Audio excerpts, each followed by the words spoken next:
The Wonderful Adventures of Nils by Selma Lagerlöf. Translated by Velma Swanston Howard. Stockholm, Skansen. A few years ago, at Skansen, the great park just outside of Stockholm, where they have collected so many wonderful things, there lived a little old man named Clement Larsson. He was from Hälsingland and had come to Skansen with his fiddle to play folk dances and other old melodies. As a performer, he appeared mostly in the evening. During the day, it was his business to sit on guard in one of the many pretty peasant cottages which have been moved to Skansen from all parts of the country. In the beginning, Clement thought that he fared better in his old age than he had ever dared dream. But after a time he began to dislike the place terribly, especially while he was on watch duty. It was all very well when visitors came into the cottage to look around, but some days Clement would sit for many hours all alone. Then he felt so homesick that he feared he would have to give up his place. He was very poor and knew that at home he would become a charge on the parish. Therefore he tried to hold out as long as he could, although he felt more unhappy from day to day. One beautiful evening in the beginning of May, Clement had been granted a few hours' leave of absence. He was on his way down the steep hill leading out of Skansen, when he met an island fisherman coming along with his game bag. The fisherman was an active young man who came to Skansen with seafowl that he had managed to capture alive. Clement had met him before, many times. The fisherman stopped Clement to ask if the superintendent at Skansen was at home. When Clement had replied, he in turn asked what choice thing the fisherman had in his bag. "You can see what I have," the fisherman answered, "if in return you will give me an idea as to what I should ask for it." He held open the bag and Clement peeped into it once, and again, then quickly drew back a step or two. "Good gracious, Asbjörn!" he exclaimed. "How did you catch that one?" He remembered that when he was a child his mother used to talk of the tiny folk who lived under the cabin floor. He was not permitted to cry or to be naughty, lest he provoke these small people. After he was grown, he believed his mother had made up these stories about the elves to make him behave himself. But it had been no invention of his mother's, it seemed, for there in Ashbjörn's bag lay one of the tiny folk.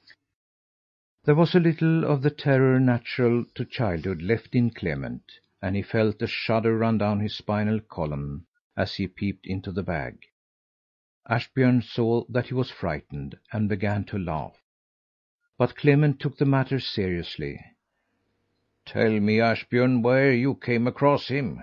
he asked. "You may be sure that I wasn't lying in wait for him," said Ashbjörn. "He came to me.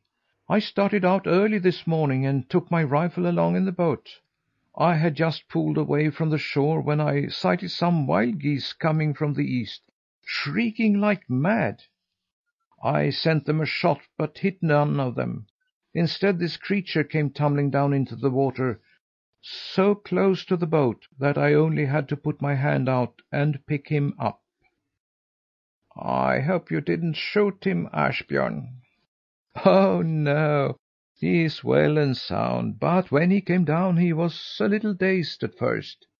So I took advantage of that fact to wind the ends of 2 sail threads around his ankles and wrists, so that he couldn't run away.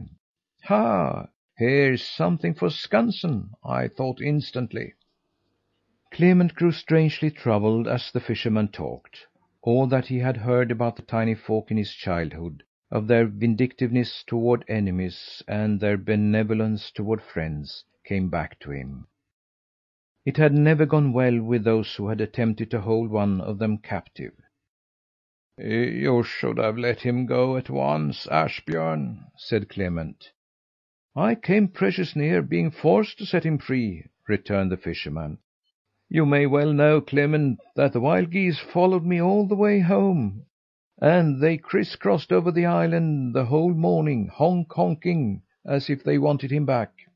Not only they, but the entire population, seagulls, sea swallows, and many others who are not worth a shot of powder, alighted on the island and made an awful racket.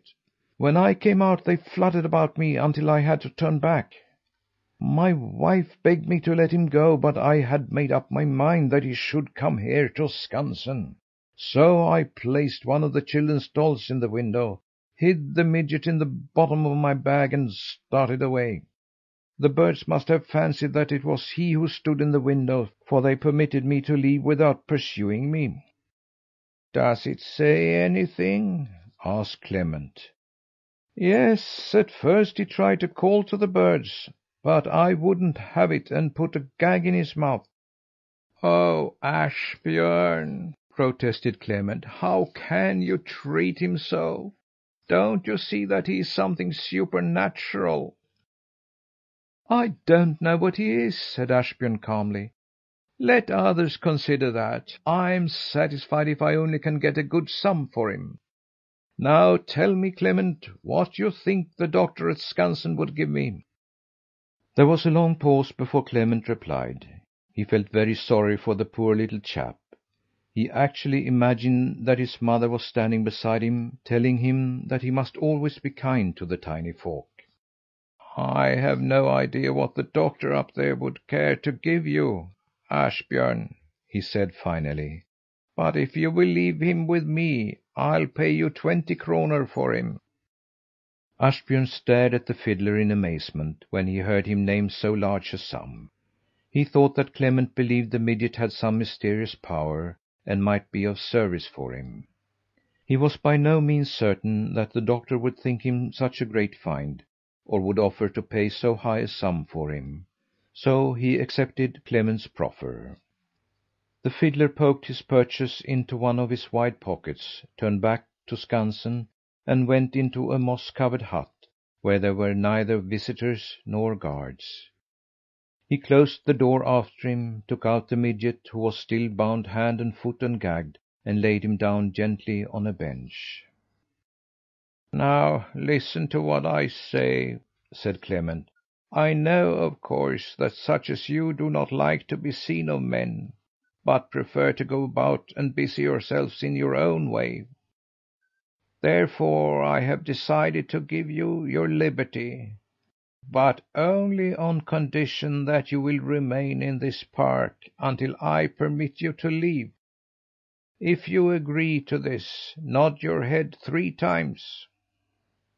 Clement gazed at the midget with confident expectation, but the latter did not move a muscle. "You shall not fare badly," continued Clement. "I'll see to it that you are fed every day, and you will have so much to do there that the time will not seem long to you. But you mustn't go elsewhere till I give you leave. Now we'll agree as to a signal. So long as I set your food out in a white bowl, you are to stay. When I set it out in a blue one, you may go." Clement paused again, expecting the midget to give the sign of approval, but he did not stir. "Very well," said Clement. "Then there's no choice but to show you to the master of this place. Then you'll be put in a glass case, and all the people in the big city of Stockholm will come and stare at you." This scared the midget, and he promptly gave the signal. "That was right," said Clement as he cut the cord that bound the midget's hands. Then he hurried toward the door. The boy unloosened the bands around his ankles and tore away the gag before thinking of anything else. When he turned to Clement to thank him, he had gone. Just outside the door Clement met a handsome, noble looking gentleman, who was on his way to a place close by from which there was a beautiful outlook. Clement could not recall having seen the stately old man before, but the latter must surely have noticed Clement sometime when he was playing the fiddle, because he stopped and spoke to him. "Good day, Clement," he said. "How do you do? You are not ill, are you? I think you have grown a bit thin of late." There was such an expression of kindliness about the old gentleman that Clement plucked up courage and told him of his homesickness. "What?" exclaimed the old gentleman. "Are you homesick when you are in Stockholm? It can't be possible." He looked almost offended. Then he reflected that it was only an ignorant old peasant from Hälsingland that he talked with, and so resumed his friendly attitude. "Surely you have never heard how the city of Stockholm was founded? If you had, you would comprehend that your anxiety to get away is only a foolish fancy. Come with me to the bench over yonder, and I will tell you something about Stockholm." When the old gentleman was seated on the bench, he glanced down at the city, which spread in all its glory below them, and he drew a deep breath as if he wished to drink in all the beauty of the landscape. Thereupon he turned to the fiddler.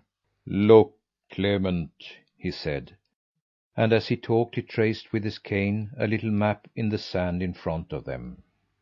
"here lies Uppland, and here to the south a point juts out, which is split up by a number of bays. And here we have Sörmland, with another point, which is just as cut up and points straight north. Here from the west comes a lake filled with islands. It is Lake Mälar. From the east comes another body of water, which can barely squeeze in between the islands and islets. It is the East Sea. Here, Clement, where Uppland joins Sörmland and Mälaren joins the East Sea, comes a short river in the center of which lie four little islets that divide the river into several tributaries, one of which is called Norriström, but was formerly Stocksund.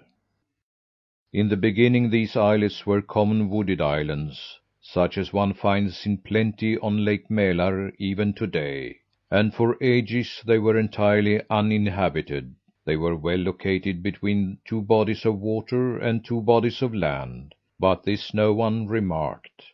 Year after year passed. People settled along Lake Mälar and in the archipelago, but these river islands attracted no settlers. Sometimes it happened that a seafarer put into port at one of them and pitched his tent for the night, but no one remained there long.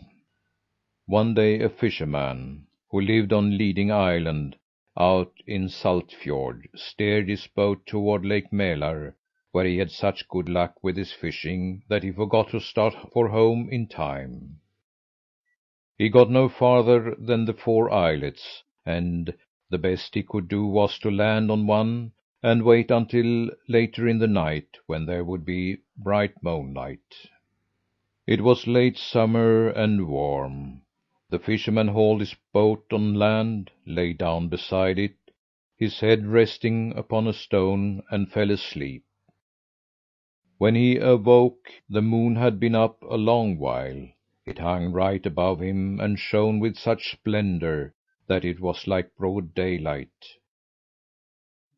The man jumped to his feet and was about to push his boat into the water, when he saw a lot of black specks moving out in the stream.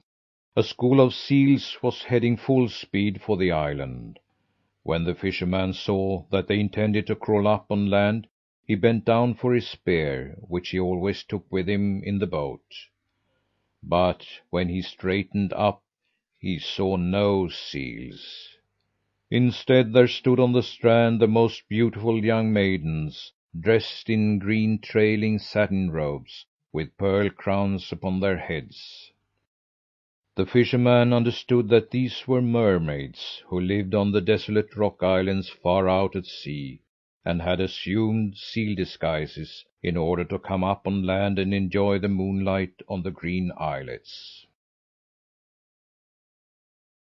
He laid down the spear very cautiously, and when the young maidens came up on the island to play, he stole behind and surveyed them.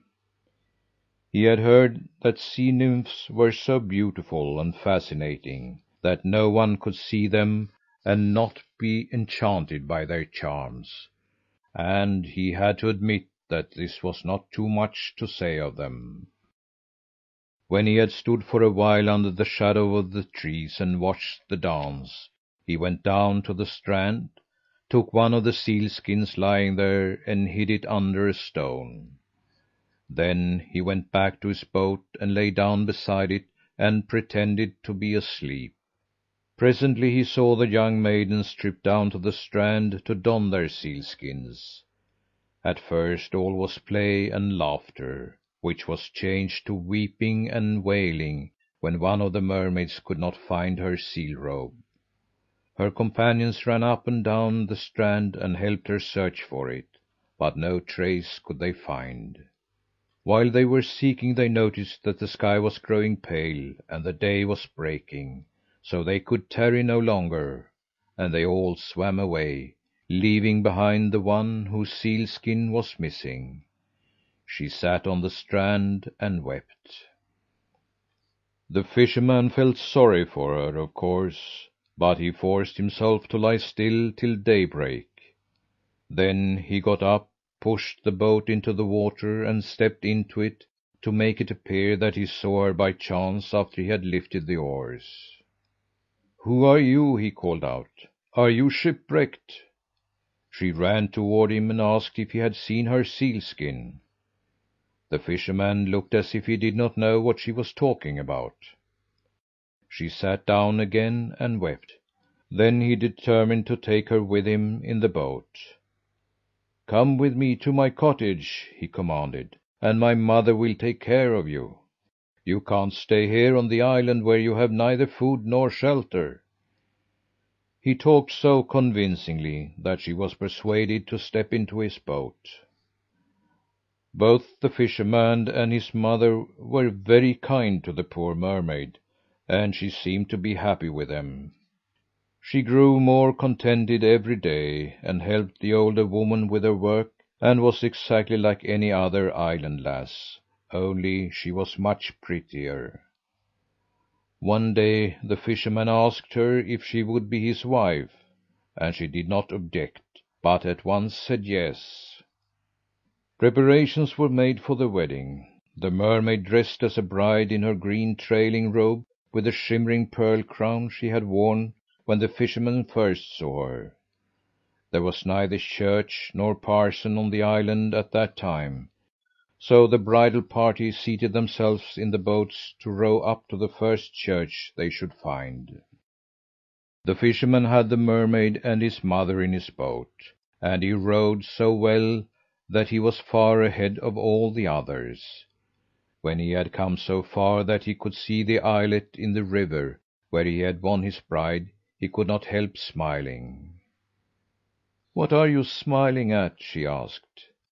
"Oh, I'm thinking of that night when I hid your seal skin," answered the fisherman, for he felt so sure of her that he thought there was no longer any need for him to conceal anything. "What are you saying?" asked the bride, astonished. "Surely I have never possessed a seal skin." It appeared she had forgotten everything. "Don't you recollect how you danced with the mermaids?" he asked. "I don't know what you mean," said the bride. "I think that you must have dreamed a strange dream last night." "If I show you your seal skin, you'll probably believe me," laughed the fisherman, promptly turning the boat toward the islet. They stepped ashore, and he brought the seal skin out from under the stone where he had hidden it. But the instant the bride set eyes on the seal skin, she grasped it and drew it over her head. It snuggled close to her, as if there was life in it, and immediately she threw herself into the stream. The bridegroom saw her swim away, and plunged into the water after her, but he could not catch up to her. When he saw that he couldn't stop her in any other way, in his grief he seized his spear and hurled it. He aimed better than he had intended, for the poor mermaid gave a piercing shriek and disappeared in the depths. The fisherman stood on the strand waiting for her to appear again. He observed that the water around him began to take on a soft sheen of beauty that he had never seen before. It shimmered in pink and white like the colour play on the inside of seashells. As the glittering water lapped the shores, the fisherman thought that they too were transformed. They began to blossom and waft their perfumes. A soft sheen spread over them, and they also took on a beauty which they had never possessed before. He understood how all this had come to pass. For it is thus with mermaids: one who beholds them must needs find them more beautiful than anyone else. And the mermaid's blood being mixed with the water that bathed the shores, her beauty was transferred to both. All who saw them must love them and yearn for them. This was their legacy from their mermaid. When the stately old gentleman had got thus far in his narrative, he turned to Clement and looked at him. Clement nodded reverently, but made no comment, as he did not wish to cause a break in the story.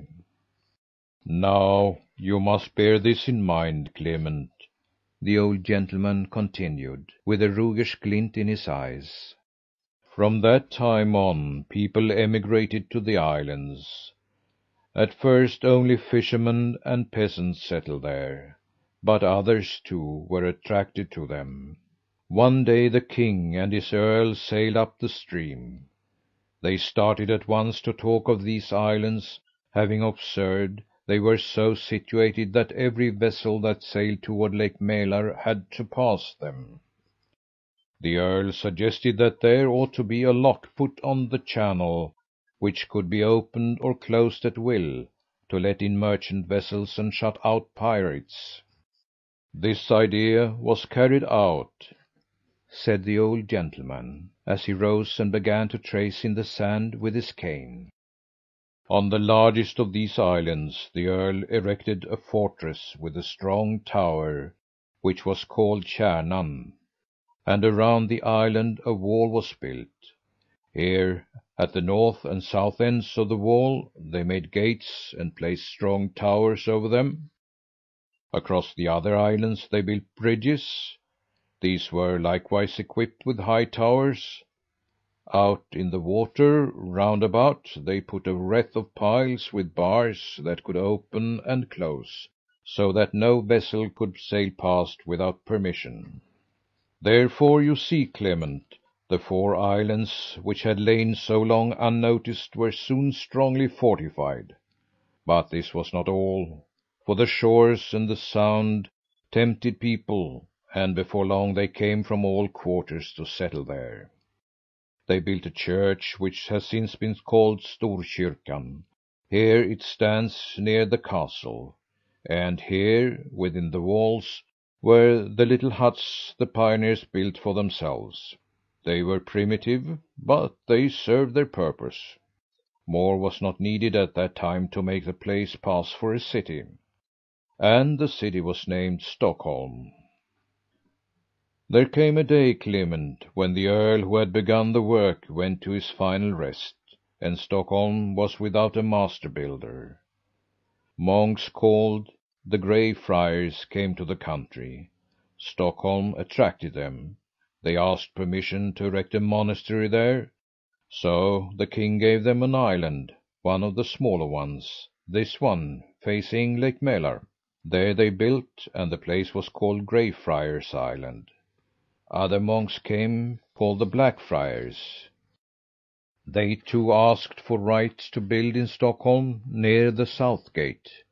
On this, the larger of the islands north of the city, a Holy Ghost house or hospital was built, while on the smaller one thrifty men put up a mill, and along the little islands close by the monks fished. As you know, there is only one island now, for the canal between the two has filled up, but it is still called Holy Ghost Island. And now, Clement, all the little wooded islands were dotted with houses, but still people kept streaming in, for these shores and waters have the power to draw people to them. Hither came pious women of the order of Saint Clara and asked for ground to build upon. For them there was no choice but to settle on the north shore, at Norrmalm, as it is called. You may be sure that they were not over pleased with this location, for across Norrmalm ran a high ridge, and on that the city had its gallows hill, so that it was a detested spot. Nevertheless, the poor Clares erected their church and their convent on the strand below the ridge. After they were established there, they soon found plenty of followers. Upon the ridge itself were built a hospital and a church, consecrated to Saint Goran, and just below the ridge a church was erected to Saint Jacob. And even at Södermalm, where the mountain rises perpendicularly from the strand, they began to build. There they raised a church to Saint Mary. But you must not think that only cloister folk moved to Stockholm. There were also many others, principally German tradesmen and artisans. These were more skilled than the Swedes, and were well received. They settled within the walls of the city, where they pulled down the wretched little cabins that stood there, and built high, magnificent stone houses. But space was not plentiful within the walls. Therefore they had to build the houses close together, with gables facing the narrow by lanes. So you see, Clement, that Stockholm could attract people." At this point in the narrative another gentleman appeared and walked rapidly down the path toward the man who was talking to Clement, but he waved his hand, and the other remained at a distance. The dignified old gentleman still sat on the bench beside the fiddler. "Now, Clement, you must render me a service," he said. "I have no time to talk more with you, but I will send you a book about Stockholm, and you must read it from cover to cover. I have, so to speak, laid the foundation of Stockholm for you. Study the rest out for yourself, and learn how the city has thrived and changed. Read how the little narrow wall enclosed city on the islands has spread into this great sea of houses below us. Read how, on the spot where the dark tower Kärnan once stood, the beautiful, light castle below us was erected, and how the Grey Friars Church has been turned into the burial place of the Swedish kings. Read how islet after islet was built up with factories, how the ridge was lowered and the sound filled in, how the truck gardens and the south and north ends of the city have been converted into beautiful parks or built up quarters, how the king's private deer park has become the people's favorite pleasure resort. You must make yourself at home here, Clement. This city does not belong exclusively to the Stockholmers. It belongs to you and to all Swedes. As you read about Stockholm, remember that I have spoken the truth, for the city has the power to draw every one to it.